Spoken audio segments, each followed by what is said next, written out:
یہ کام تو تصور یہ پایا جاتا ہے کہ ان لوگوں کا جو 8-8 دن نہاتے نہیں ہیں، 2-2 ماہ نہاتے نہیں ہیں، بال ان کے خراب ہوتے ہیں، کپڑے خراب ہوتے ہیں.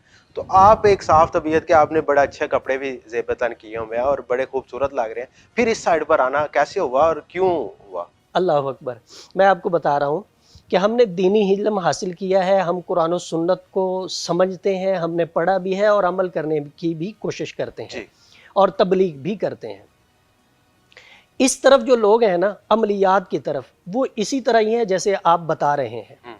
چونکہ یہ ان کا کام نہیں ہے، یہ کام اصل میں ہے ہی علماء کا ہے جو قرآن و حدیث کا علم جانتے ہیں. ایسے لوگ بیٹھے لوگوں کو غلط دم کر رہے ہوتے ہیں، لوگوں کو شرکیہ اعمال بتا رہے ہوتے ہیں، کفریہ عمل ان سے کروا رہے ہوتے ہیں، جو کہ سراسر غلط ہے اور قرآن و حدیث کے خلاف ہے. اس پہ پکڑ ہوگی.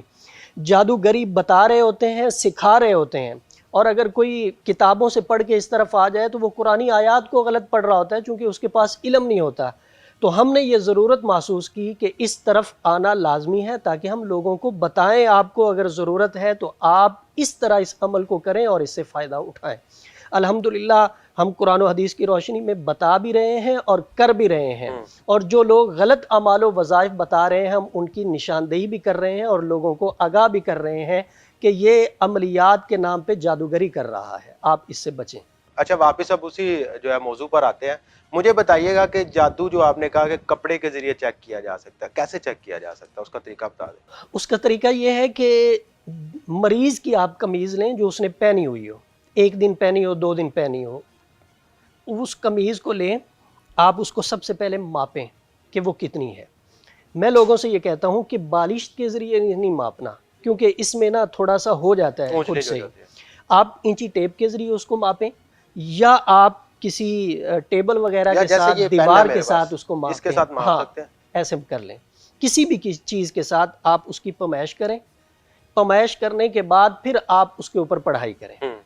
آپ سورہ فاتحہ کو پڑھیں 3 مرتبہ، پھر آپ سورہ مزمل کو پڑھیں، پھر آپ آیت الکرسی کو پڑھیں، سورہ کافرون کو پڑھیں، سورہ جن کو آپ تلاوت کریں، سورہ صافات کا پہلا رکوع آپ پڑھیں، اور آخری جو 2 صورتیں ہیں ان کو آپ 7 مرتبہ پڑھ کے اس کے اوپر پھونک لگائیں. یہ ایک دفعہ اس قمیض کو دم ہو گیا، اچھے سے اس قمیض کو آپ ہلائیں. پھر دوسری مرتبہ اسی طرح، پھر تیسری مرتبہ اسی طرح، پھر اس قمیض کو آپ ماپیں اسی ترتیب کے ساتھ جس ترتیب کے ساتھ آپ نے پہلے ماپی ہے.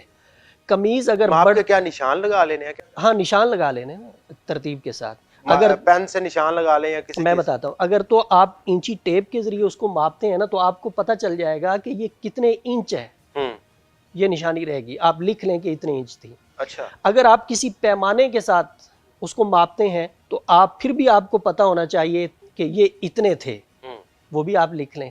اگر آپ اس کو ٹیبل کے ساتھ ماپتے ہیں تو وہاں پہ نشان لگ جائے کہ یہ قمیض یہاں تک تھی.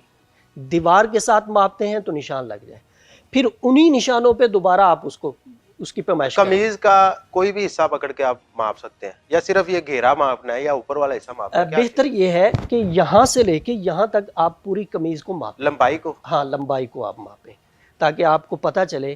اگر وہ بڑھتی گھٹتی ہے تو روحانی مسئلہ ہے، اگر وہ اپنی جگہ پہ رہتی ہے تو پھر کوئی مسئلہ نہیں.